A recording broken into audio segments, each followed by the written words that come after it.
Hello, everyone. This is Jeremy Majors from Majors Academy Dog Training out of Green Bay, Wisconsin, and this is Dog Behavior Q&A episode 187. That's right. We've done this 187 times. Answering any and all questions that you may have. Plus, throwing in some video for those of you who are watching. We're going to throw in a video of the week. I think we're going to start that. We're going to throw in the video of the week and discuss that video. Pretty much, I'm going to play a video. If you're watching on YouTube and Facebook, you're going to be able to see it. If not, I'll try and describe it as best I can. Elias, what's good? I'll try to explain it the best I can. But I got a good one today. I think it's going to help out some folks that are curious about what else they can be doing with their dog, what kind of activity. It's a cool little activity.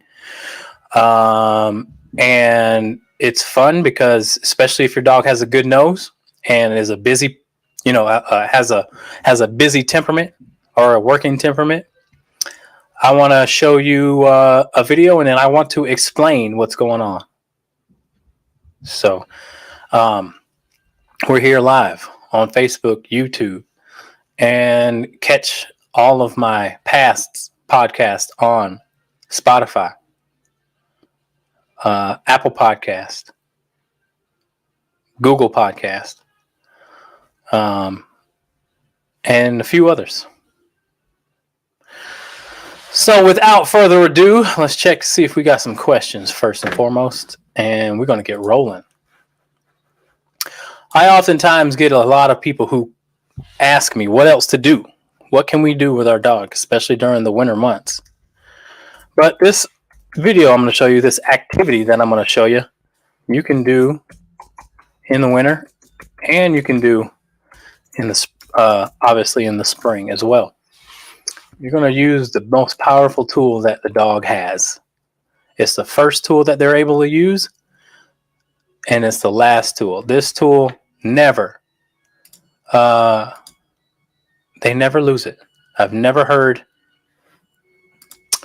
of a dog that loses this sense. Can anybody guess what that is?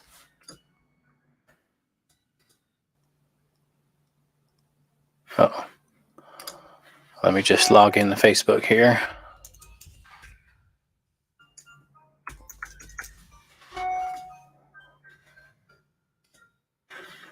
Okay, here we go.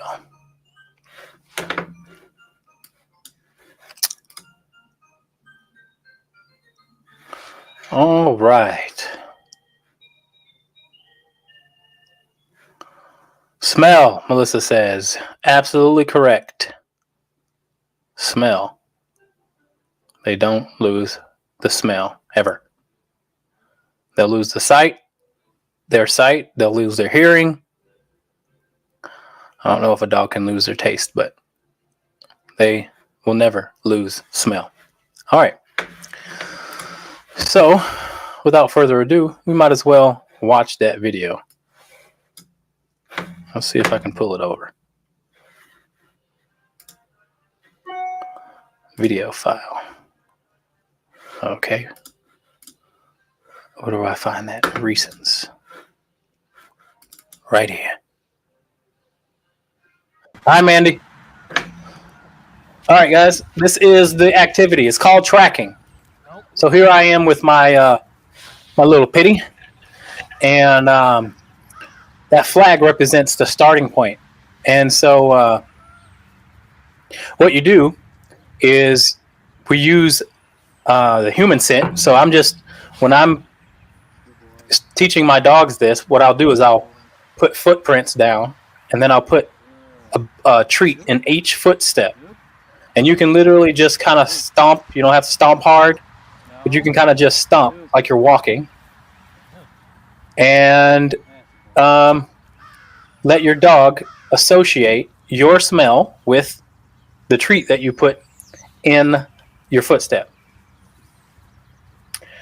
And then you have those two lines. I had two lines with him because he's a bull, and he really pulls, but he also gets overexcited and wants to wants to just go, and he'll overshoot some of the steps. So those 2 lines are to slow him down. And if you notice, they're underneath his arm. So they're underneath his armpit. You can do this with a leash as well, but I've got long lines. So you put the leash on, and if your dog is really, really strong, you can use a prong collar. But I like to use, so for him, I had 2 lines, and it's also an incentive to keep his head down to the ground. But again, before you bring your dog out, you make the track before you bring the dog out. So you bring the dog out, you make the track, you make your steps, and you can make it as like 20 steps for the first one. Here, he's doing more of an advanced track, and you'll see him make a right turn, and it's a 90-degree turn. But you'll see him make a right turn, which is pretty cool. But right now he's putting his nose in every footstep. You see him going back and forth like that. And then if I see him overshoot it, or if I see him go in a different way, I can hold him there until he catches that scent again. See how he made that turn? Now you can tell he's just enjoying the hell out of this because he's just wagging his tail. But see him eating every little piece of food that I laid down. You guys feel free to ask questions too. I'll get to your questions after this video, but I think I'm going to do this every week. I'm going to find a video about dog behavior, and we'll play it, and we'll discuss it. I think it may help out some folks.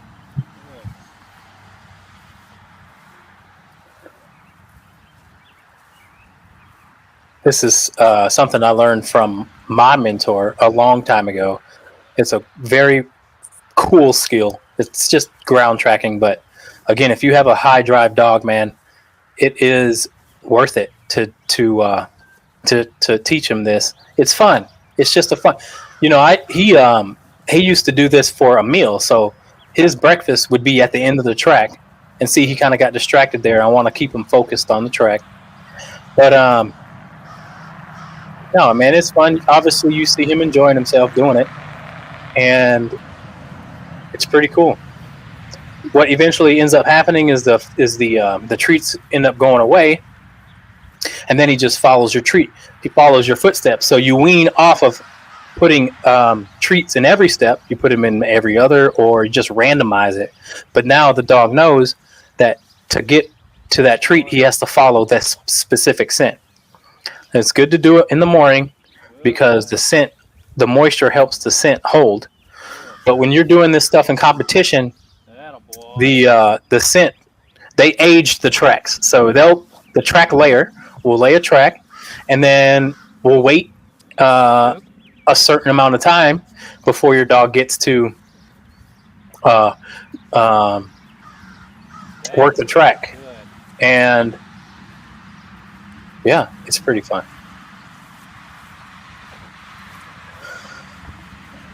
All right, that's about enough, eh? Hey, Tom or Tara. So this dog is learning tracking, and this is obviously in the summertime, but this is also a few years back. But he's sniffing every step that I basically laid, or you know what I mean. He's tracking my scent on a track that I laid previous to bringing him out to the track. You do want a big pot of gold at the end of your track, and for him, it's going to be his food. But also, here's the other important thing, guys. You do have to remember where you actually laid the track, because sometimes you can get lost and the dog get lost, and you're like, where the hell is my track? But so try to remember markers like landscape markers to remember where your track is. But it's that simple. Again, if you got a dog that has a good nose, guys, this is a great activity. Not those crazy box, or what are them things?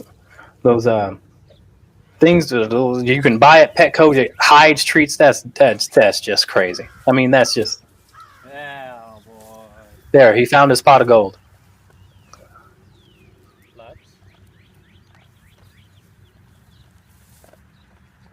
Good stuff.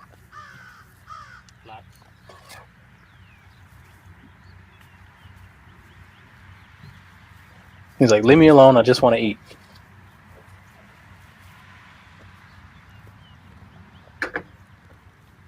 Good stuff. All right. Yeah. So that's that. Any of you guys have questions about that? Anything about that? Feel free to ask. It's very fun. Those of you who are watching live on Instagram or YouTube or Facebook, feel free to ask me anything you like about dog behavior, dog training. Yeah. Okay. Is he picking up the scent of the treat or you? Both. So he's starting to know that when he smells my scent, it's associated with a treat. And the first session you do with your dog, you can point right into your footprint to get the dog to get into that treat.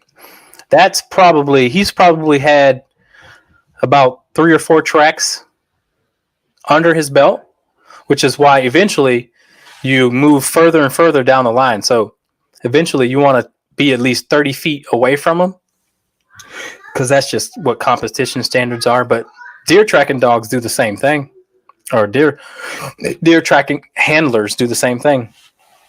But yeah, you put you literally just step like this. You step, and then you put a piece of food in every step in the beginning. And like I said, once your dog gets it, and I mean, dogs are going to pick that up pretty quickly, especially if there's no other scent. Now, here's the other thing. When you're making a track, you got to make sure that you're not stepping everywhere. The dog needs to know and can stay focused then if the scent is right there in front of them and there's not all these other scents around. So pick a good field, and again, start in the morning when the rest of all the scents are probably dissipated a little bit, and go in the morning where the ground is moist and it holds that scent. You can use just regular muck boots too to start. So, do you always touch your dogs while they eat? No, I never touch my dogs when they eat. That was just me soothing him or congratulating him for doing a good job on the track.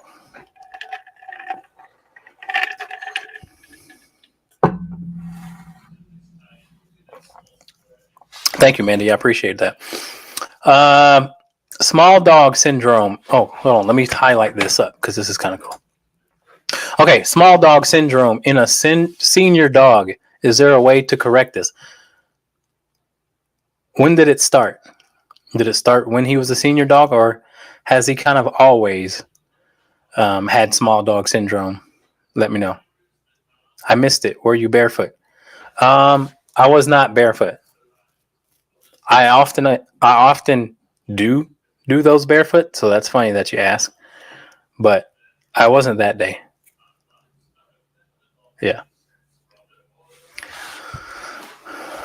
It's been about most lives, but gotten progressively worse. Well, it will get progressively worse because small dogs are more times than not the more out of control. And then as a dog gets older, they are become aware of their vulnerability because they get weaker, and so do other dogs too. But if you have a dog who's getting older and you think they're getting more irritable and less tolerant, then it could be because they are feeling the effects of getting old. Could be. But by and large, man, small dogs, a lot of dogs have problems with small dogs because small dogs get away with hell and high water. So, yeah, that's It makes sense to me. Is there a way to correct it? I mean, yeah. You can put more pressure on your dog to accept the things that you think it should accept. However, I would say don't have your dog around small dogs that are out of control. You can't expect your dog to just get along with all dogs. We don't get along with all people. There are just some people we're not going to like. And I avoid them. It's mostly resource guarding, toys, treats. Yeah, that all makes sense to me. But I appreciate your question. Thank you. Feel free to ask another. And what I mean by more pressure is, getting him to choose a different behavior other than aggression. And if he knows what no means, then he can choose to walk away. But always remember to be fair to your senior dog. Make sure that another dog's not being a butthole to him. You know what I mean?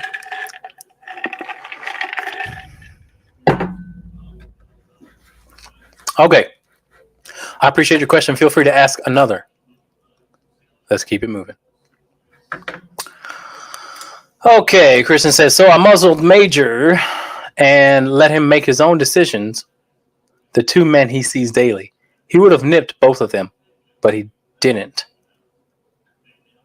Amp. So he didn't amp? What does that mean? How did he do? Did he do good? Oh no, he's always the instigator. Well, then he's being a little, you know what I'm saying. But yeah, just put more pressure on him then if he's being a punk. Don't let him get away with something you don't think he should. And the right amount of pressure and the right amount of consequence will get him to choose otherwise.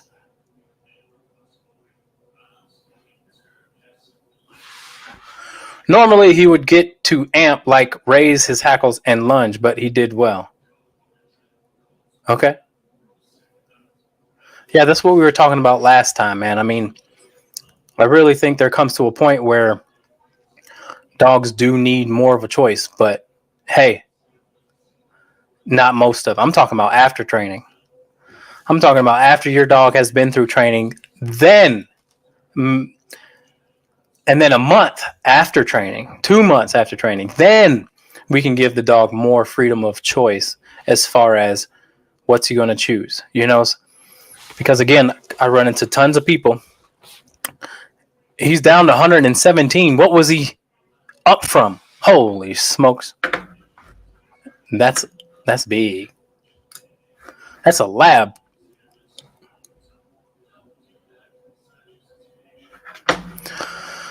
All right, guys, let's keep it moving, eh? Okay, Vicky says, is it possible to train an intact male to not pee on my deck railings and my solo stove? I try to chase him off when I first put him out, but he comes back up and he does it when I walk away.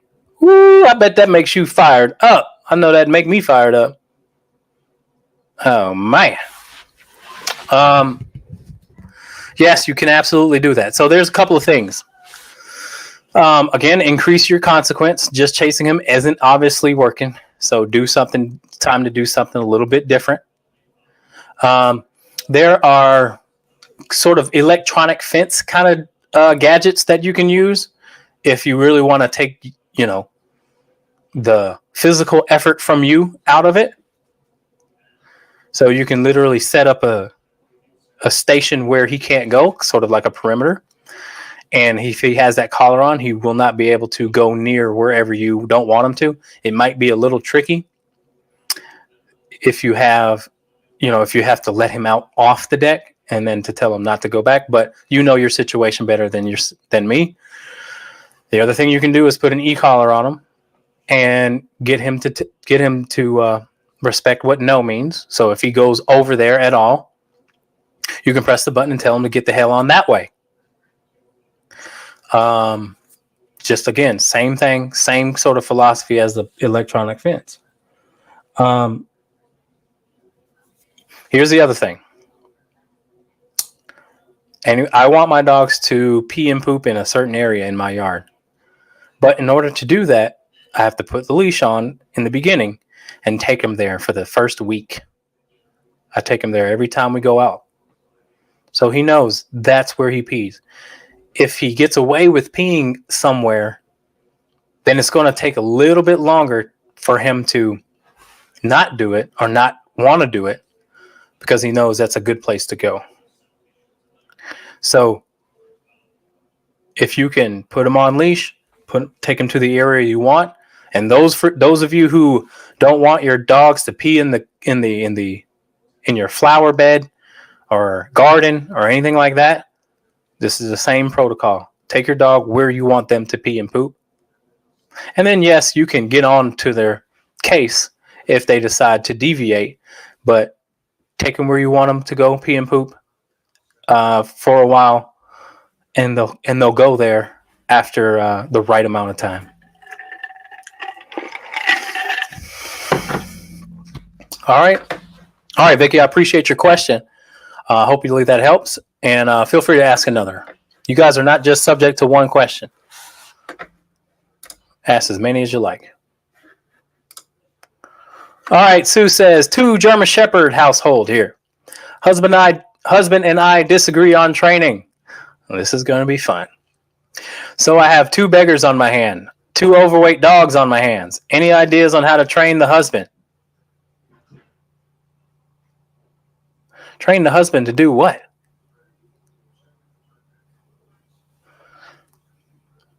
You got 2 overweight dogs, you got to feed them less.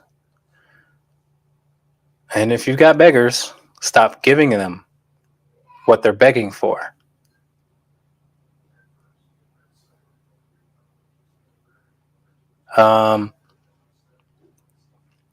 Yeah. What do you disagree on?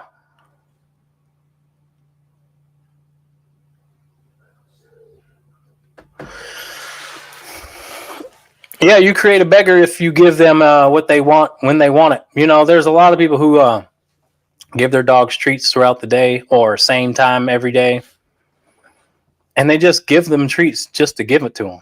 It makes us feel good to give them treats. Sustain attention. It's the easy way out. You should learn how to sustain your dog's attention without treats. It's sort of like the parent-kid relationship where the kid only gets money every month. Or money. The relationship is based on money. Yeah, you're going to create a beggar. Spend time with the dog without relying on their appetite to get their attention. Can you get your dog's attention without incentivizing it? That says a lot about the relationship. Will your dog just straight up ignore you without treats?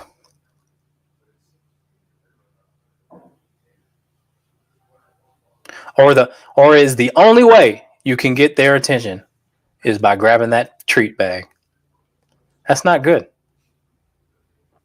Because then you have to rely on treats for everything. Oh, he won't come inside the house. Let me go get a treat. Oh, here comes a dog and he's reactive. So here goes a treat. It's such and I'm not talking about you, so don't take this personal at all. But it's just such a easy way to get a dog's attention. Anybody can grab a piece of bacon and have a dog's attention. It's not hard to do. The hard part is to get the dog to buy into your consistency when you tell them something or try to get them to do something with action.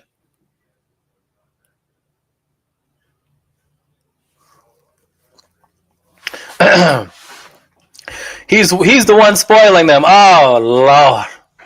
All right. I measure their food. They get all the treats from him. They get carrot sticks from me. So I'd ask your husband to stop being selfish. He's only doing that because it makes him feel good. But then you got overweight dogs who are spoiled and begging. And it's annoying. Because you're going to cut their life. You know, you're taking months, if not years, off their life, them being overweight. Here's how you spoil them. Take them for a walk. And guess what? Both parties benefit from that. You get exercise, dog get exercise. It's the best. Even had the vet talk to him. Well, guess what? I don't do human training, but I will talk to him if you guys were to call, because I have done that in the past a lot. Sometimes I have to, I wouldn't say be a therapist, but the mediator between couples.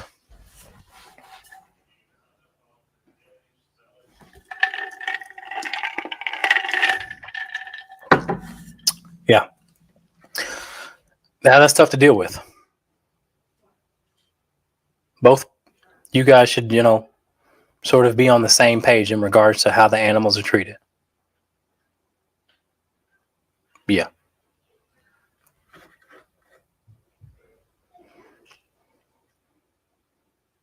Yeah, man, more and more I'm seeing these guys of these households be the one that the dog gets to walk all over. What's up with that, man? That's crazy.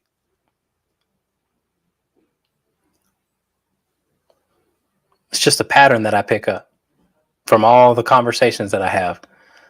And if you know me, if you've ever called me, I don't rush you off the phone. I like to know all the details. So I've talked to a lot of people. And a lot of these husbands out here, y'all got to step it up. What's up with that? You guys let these dogs do whatever they want. It's not cool. Okay. Next question. I appreciate your question, Sue. 2 overweight German Shepherds are a lot to deal with because I'm pretty sure they're anxious. Hey? But good luck. And if you really want to, feel free to give me a call. Okay. Next question. Miriam says, how do I get a 7-month-old neutered male puppy to get over fear of backyard shrubs? Was fine with them and just started barking at them every time he goes out day or night. Was he fearful of them before he got neutered?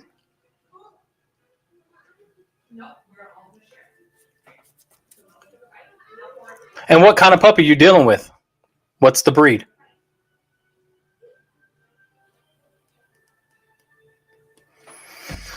He has a fear of shrubs. That's interesting. Hey guys, those of you who just joined in on IG or Instagram or YouTube or Facebook, Dog Behavior Q&A. Feel free to ask me anything you like.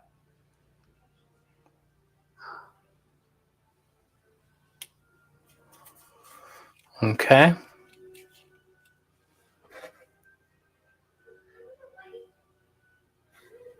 Trade your husband in for a third dog, problem solved. Oh boy. No, he wasn't. German Shepherd. It could have been because you neutered him too soon. Y'all got to stop neutering these dogs, man. Stop doing it. Especially before a year. Please wait a year or two or never. This whole notion of they're going to calm down, they're going to pee less, they're going to be less aggressive. Y'all should try training before you do that. Because you might find out you don't need to neuter them. And good Lord, 7 months is too young. He's not going to develop the way that he should develop. He's going to create, it could create fear. It could create anxiety. It could create, obviously, health problems. I'm not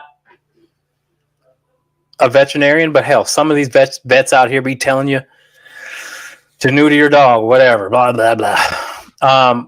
But I do know that their growth plates won't fully close until a year or a year and a half or 2 for some dogs. And they got to keep their reproductive organs in order to benefit fully growth-wise. So, yeah. If you compare a dog that's been neutered or spayed, you take 2 puppies from the same litter, right? And obviously they're going to grow up to be similar in looks. And you neuter one before a year, and you don't neuter one, they're going to be night and day different as far as how they look, as how their bone structure develops. Yeah. So that's unfortunate, but doesn't mean that you can't help your dog learn to be okay with whatever. What I would do is just stand out there with him, or if he's not tearing him up, let him get over it himself. Or, like I say, stand out there, mothballs for the shrub. It could be some type of animal that you cannot see. Something similar happened with my old dog. So yeah, he may just get over it. I don't know. If he's had a bad experience with an animal out there. Dogs are just cautiously neutered or not, spayed or not, going to be more cautious when they're outside at dark anyway. So it could be just that. Just give it some time, probably.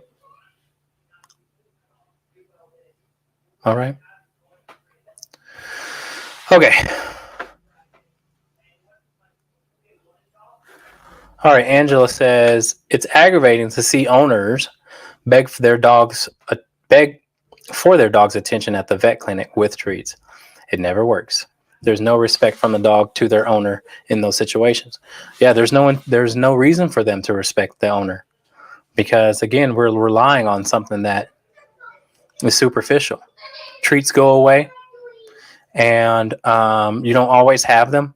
And again, it's also appetite dependent. Some dogs don't care about treats. So how are you going to sustain their attention? Sustained attention is the key to training animals.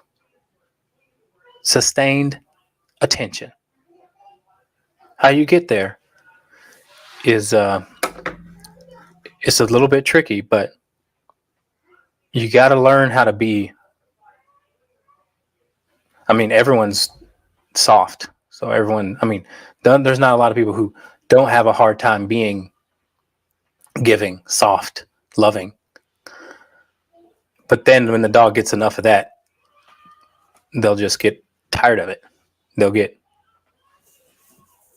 contentious of it. But it's harder to stand your ground when on something. Let's just say, for example, you let the dog out of the house. Dog goes towards the door. You stand your ground and you say, no, you're not rushing through the door. Then the dog looks at the door. You open it and it tries to lunge out and you say no, and if your no is effective enough, your body language is effective enough, it'll stop the dog. Then the dog will start to use its brain. Well, what do you want?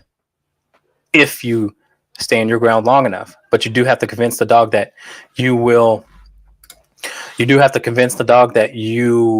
what you say is actually what you mean. And then the dog will kind of stare at the door for a while and then look up at you. Now that's attention.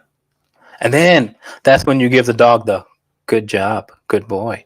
But just like that, not good boy, yeah, no, just a nice little subtle good boy. Then he'll look into your eyes a lot deeper. And that's what you want. That's sustained attention via respect your boundaries.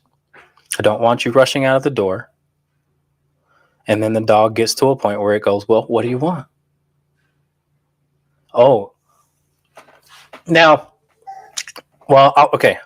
I'll go a little bit deeper into it. When you say good boy, they have got to know, first of all, if you give too many good boys, he ain't going to give a crap about it.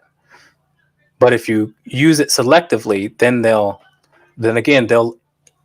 sort of invest in that good boy you give him when you give it to him the right way. Then you got a dog that says, oh, this is what you want. No problem. Next time you go let him out, you say no. You just present yourself in a very abbreviated version from the technique you used before. Because the first time you're going to really need some convincing, especially if your dog is habitually, you open the door and he just goes.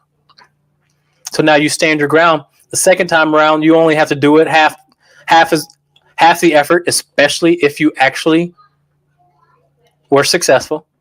And then it just breaks down like that. It gets easier and easier and easier for the dog to know what you expect if it's always been that way. And it's not like one day you do it and the next day you don't. Once the dog, again, buys into your consistency, then you can sustain their attention without, again, something that's superficial like the treat. And there can be an argument made that he still wants something, which is to be outside, but it's still going through you without, again, asking for their attention, but them just using their brain to figure out what exactly they need to do to get what they want.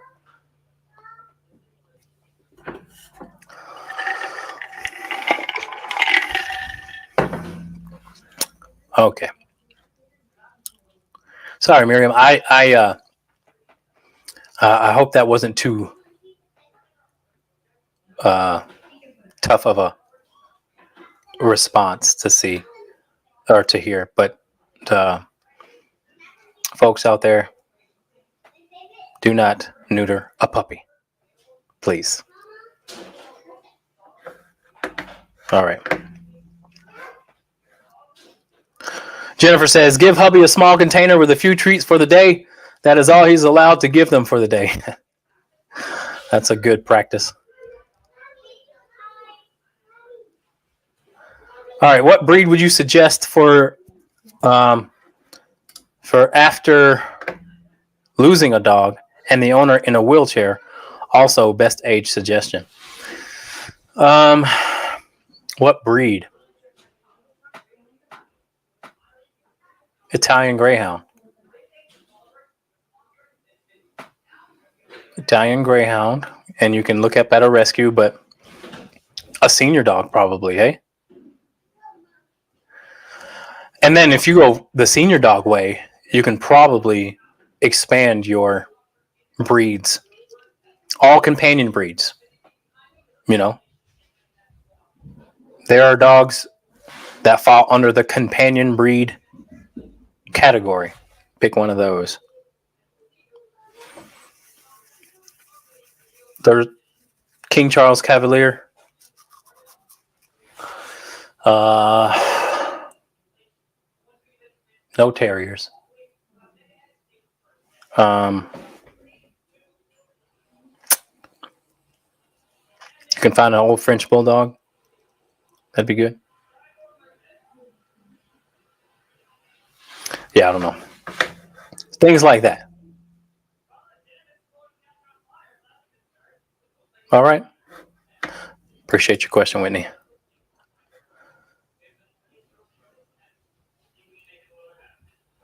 Man may not be feeling good enough. Women do a check. What affirmations are you giving them? No, he wasn't. Let's see. How to stop a dog. Oh, here we go. How to stop a dog from lunging at the TV during dog commercials. Well, I'd say you have to probably teach them what no means, first and foremost. That is always my go-to. If no doesn't work, then you have to add a training tool to get your dog to respect what no means. That's the best way. That's the long-term easy way. I mean, not the easy way. It's kind of the hardest. But, if your dog knows what no means, there's a lot of things your dog won't do that'll piss you off. Won't counter surf. Won't jump on you. Won't go after the TV. Won't jump on your guests. Won't get aggressive with your guests or other dogs. No means no encompasses a lot of different things. Don't need training. A lot of people don't need training. They need to teach their dog what no means. And obviously maybe that's training or behavior modification, whatever you want to call it. But yeah, I like to teach no. But I also like to teach the place command. That's a second best thing you can do, is teach your dog to go lay down when you tell them to go lay down. If they can't do it with just your voice, then you have to add a training tool like a leash. You'll help that dog out. The dog will thank you if you actually teach him or her how to control that impulsive behavior. It's not healthy. So I'd get it done. And that goes for any obsessive behavior. Any obsessive behavior, guys. And if you guys are doing laser point, if I see a video of anybody doing that laser crap with their dog, I'm gonna go crazy. Don't do that. You can do that with your cats. I don't really know about cats. Don't really care about them, to be honest. But no laser pointer with your dogs. It makes them crazy. It makes them obsessive. Because they can't get it. It's very unfair. Dogs chase to get. And you're basically amused at their failure. That sounds kind of bad. But it's the truth. Do not play laser pointer with your dog. It will make them very obsessive about reflections. And it could turn real bad. So try to avoid doing that. Uh-oh. You guys are getting quiet. Do I have somebody in the audience that did it? Raise your hand if you played laser pointer at one time or another with your dog.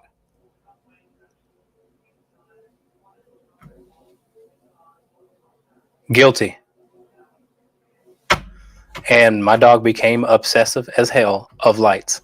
I couldn't ride in the car. My dog would look up at the roof of the car and just start whining. Like, oh crap, I created a monster. Water is good. Water, they obtain water. It's just their need to control. I don't necessarily. Well, it's up to you. Now, here's the game. Here's the thing. Again, you don't want to get it to the point where every time you pull a daggone water hose out and you're trying to water your garden, that your dogs attack the hell out of the water hose. You don't want that. If you can control it, which means you can tell your dog stop and he actually stop, then I don't have a problem with it. But if you can't stop it, then you should not do it.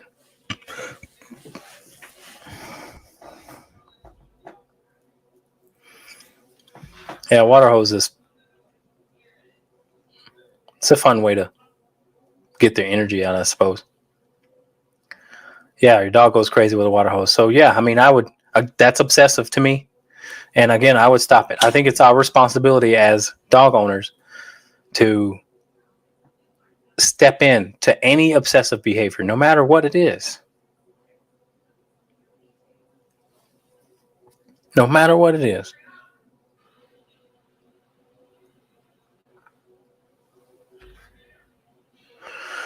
All right. So yeah, dog water hoses are. I'd probably lean on the side of just not doing it. Yeah. My dog 20 years ago, she became obsessed, couldn't pick up a CD or wash silverware. Wow. At certain times without her drooling. Wow. Drooling for hours. See what I'm saying, guys? See what I'm saying? Sometimes they can get crazy, especially if you've got like a herding breed, or a terrier.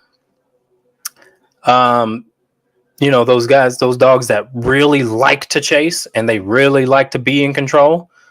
Yeah, you could really mess them up. You see, that's a really bad case. Couldn't pick up a CD or wash silverware. That's extreme. Appreciate that share. Yeah, that's tough. That's real tough. So again, guys, hey,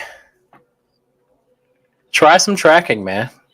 Try some tracking now. If you guys missed the video that I posted, or I put in this little streamcast or whatever you want to call it in the beginning, go back and watch it.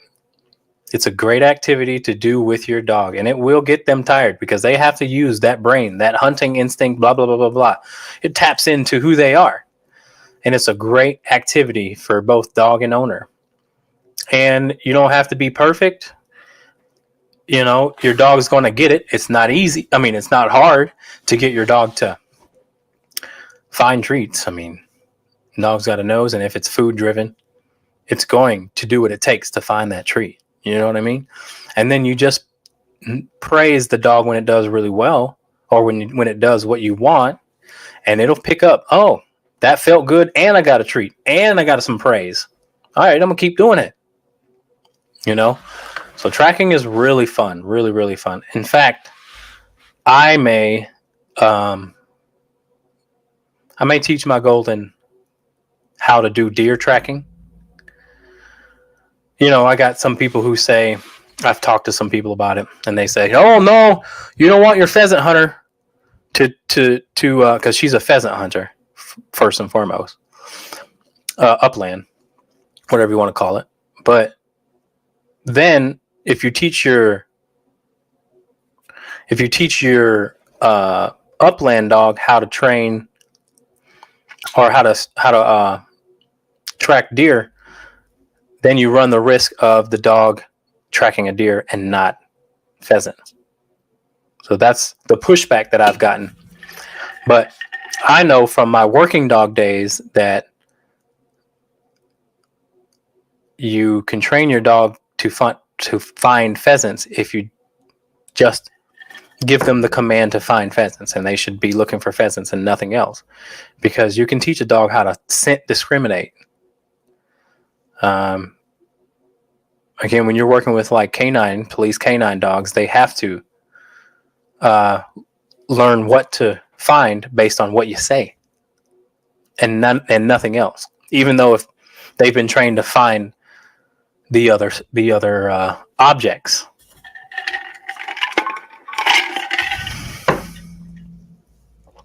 Anywho, give it a shot, y'all. Okay, Melissa says, still have a healer that picked up chasing light beams from the death dog. Still can't look at my phone at certain times. Can't use a flashlight when he's around. You see what I'm saying, y'all? I'm telling you. If you can help it, do not play laser point with your dog.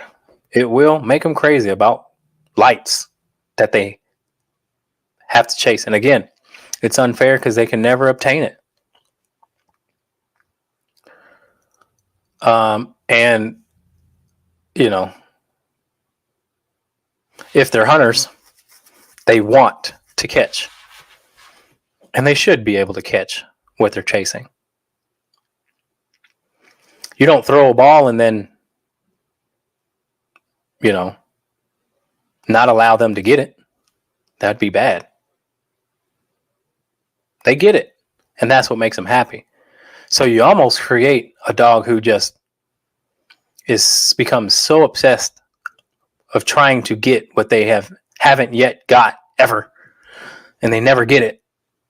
And then the chance that they see something that looks like it, they got to go get it, So the only exception, again, to the rule is if you can control it. There are some dogs who are obsessively aggressive when it comes to the vacuum, when it comes to cars, when it comes to any moving object. There are some dogs that got to go get it. And we should help them through that. Because it only gives them peace of mind when they learn how to control that impulsive behavior. Yeah.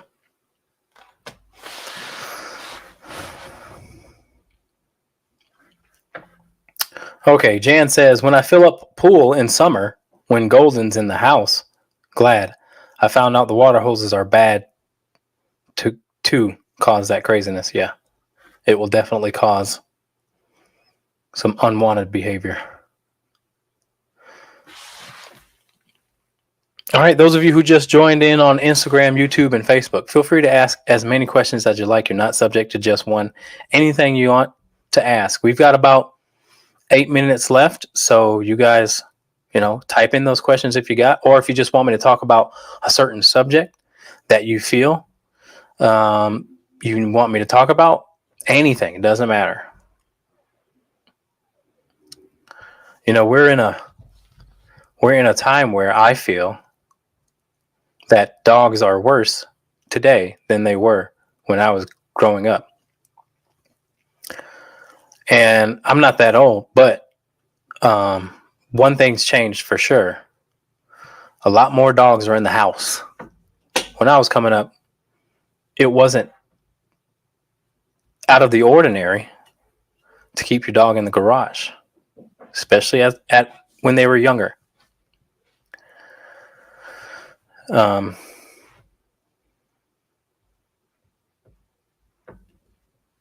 I have what? Do you mind repeating the breeds you suggested again? Have pen and paper, sorry.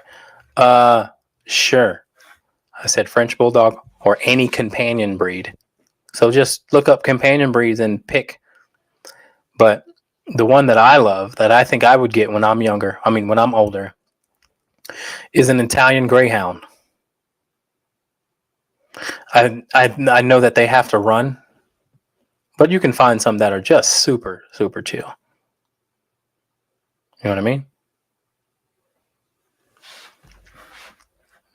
So, anyway, back to it. Yeah, dogs are in the house right away. And it causes a lot of strain because they come in and we have no system in place. And we get real pissed when they pee and poop in our house, tear up our couches and this and that. Some of that can just be solved by age. But again, back in the day, we used to keep the dogs in the garage until they were mature enough to come in the house. But nowadays, 8 weeks, 7 weeks, they're in the house. So, for better or worse, that's just what it is. All right, Kathy says, I rescued a lab retriever who was loving but nervously growls with his tail wagging when meeting dogs. Is that common with the breed? No, it is not common with the breed. However, I have seen it over the years with a plethora of dog breeds. So it's not breed specific, but some dogs just growl when they're happy.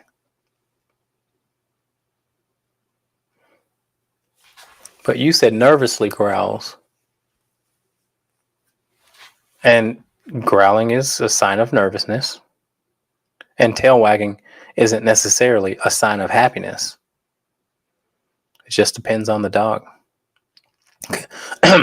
Because it's excited. The dog can be excited but still be stressed. They call it eustress. It's the same thing you see when you come inside your home from being gone, and your dog obsessively, like we've been talking about, comes up and greets you. Or how they greet guests. They look happy, but that behavior is obsessive, isn't it? Every time someone comes to that door, guaranteed your dog has to go over there and check them out. Now, you may not say check them out in a nervous way, but they look happy, but they still got to do it, which means it's obsessive. And it's also then at the baseline driven by nervousness. And rightly so. Someone's walking in on their territory, what they perceive to be as their territory, and they want to see who it is. Now you can, that sort of lives on a spectrum. If your dog jumps on people, then that's furthermore, then you know that behavior is seeded and driven by insecurity, because jumping is controlling behavior, not necessarily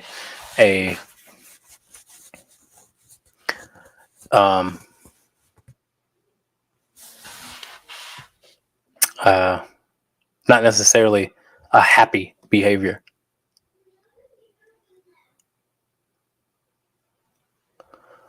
So, yeah. I appreciate your question.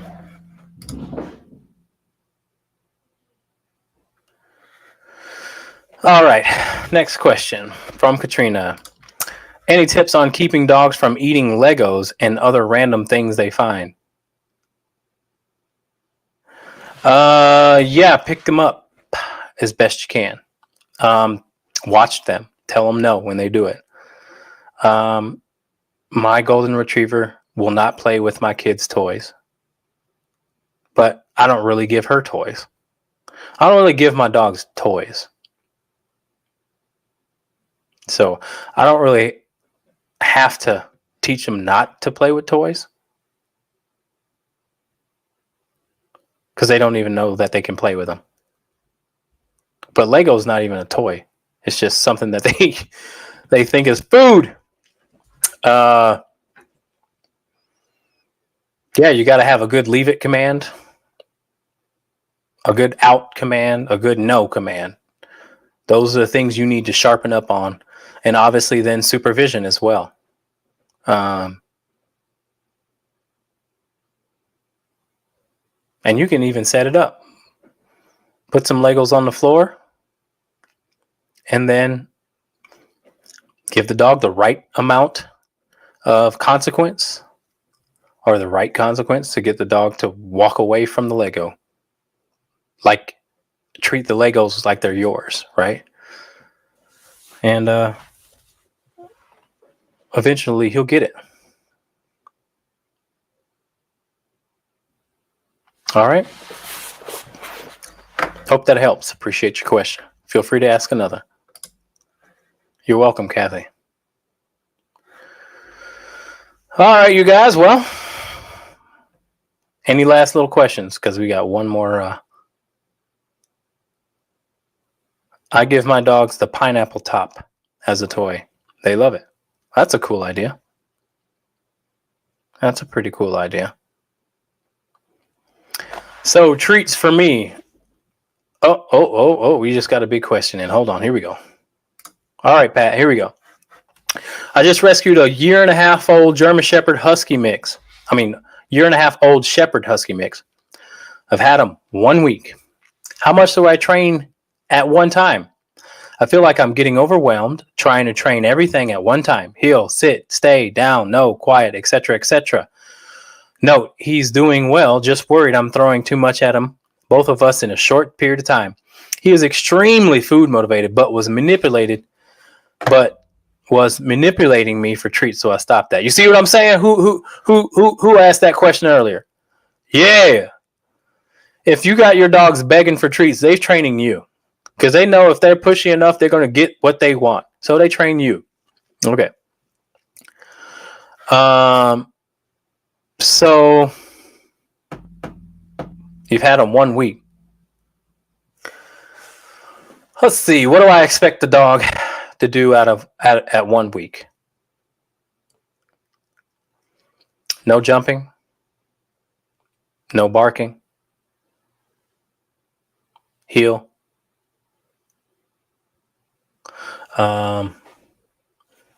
Crate. Quiet in the crate. Come when called. And wait at doors. I don't care about sit. I don't care about down necessarily. All that stuff you can kind of back end train by using exercise, and then by getting the dog to respect your annoyance, by getting your dog to go away when you want them to go away. They'll go lay down. So that's what I mean as a back end behavior. Yeah, I got to get my dogs to, again, understand that there's no jumping, that there's no obsessive barking, no barking in the crate, no whining in the crate, cool, calm, and collected in the crate.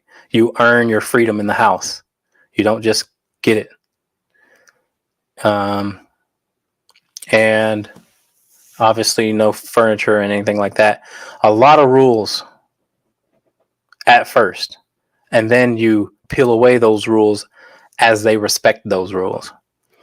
But too many times people just let the dog have no rules, and then all of a sudden they got to have rules, and it's much harder to teach working against habitual behavior. So I like to have a lot of rules, and then we wean off once they understand what the rules are. So don't put too much pressure on obedience. It's more important that you teach your dog what not to do. Keep a leash on him when he's outside of the crate for the first month. That's a lot. That's a long time, but at least the first 3 weeks, keep a leash on the dog. So now you can teach the dog to come when you tell them to, and they know they got to come. And you can show them where their bed is, and you can show them where the crate is without any treats. He's 1.5 years, so you don't need any treats for anything. Now you need to get the dog to buy into when you say come, the dog comes. And if you don't, you go get them. And part of crate obedience is getting your dog to understand that it goes in the crate every time you ask them, and not sometimes, and not when they want, and not fight you to get into the crate. But every time you say kennel up or whatever you say, the dog should go. All right. Great question. Great question. All right. Elias says, one of my Dobies punks his younger Dobie brother. I bleep him and shows his teeth. I've been correcting him with an e-collar tap and putting him in a kennel. He does go after his brother at random times near thresholds or when he claims someone. Now I send him away as to not claim me or the doorway. Thoughts on putting a dog away versus allowing them to show teeth, aka body language. So I'd say no putting them away for nothing. The dog either respects what you say and it's the end of it, or you got to get the dog to respect what you say. But putting a dog away, if you don't want to deal with it, that's fair. But if you're trying to solve the issue, then when you say no, whatever behavior you don't want the dog to do, it should not repeat it if the consequence suffices.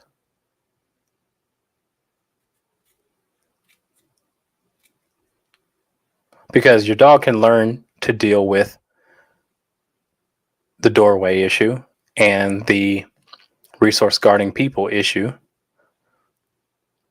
by just walking away.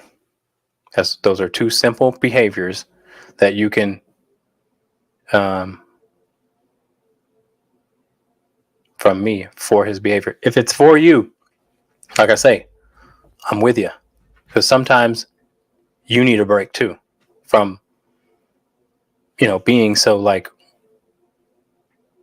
not just you, but I'm talking in general, just stressed about what could happen. So, but again, I'm going to be there with my dog. We're going to practice doorway. If my dog looks at the other dog, it's going to get a punishment that is going to get them to do something different. So, yeah, make it clear for him. No, don't do this. And what he's thinking, he'll connect. They'll make the connection. Oh, you didn't want me to do this. And then the next time you do it, if he walks away, you don't have to give a good boy. You can feel proud, but when you express your good boy, it could get him excited again, and you might go through the whole thing again. A lot of people make that mistake. You don't have to praise them for that in that moment. You can praise them after. But so many people use praise too early, too soon, and it's not necessary. But a lot of people, again, give praise because it really makes us feel good. And it should. Your dog makes you proud.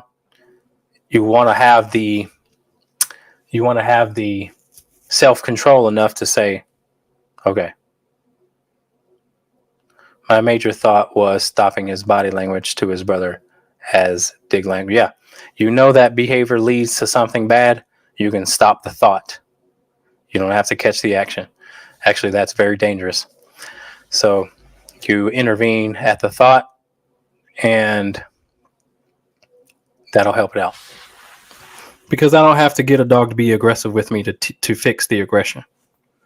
I just have to have them think about it.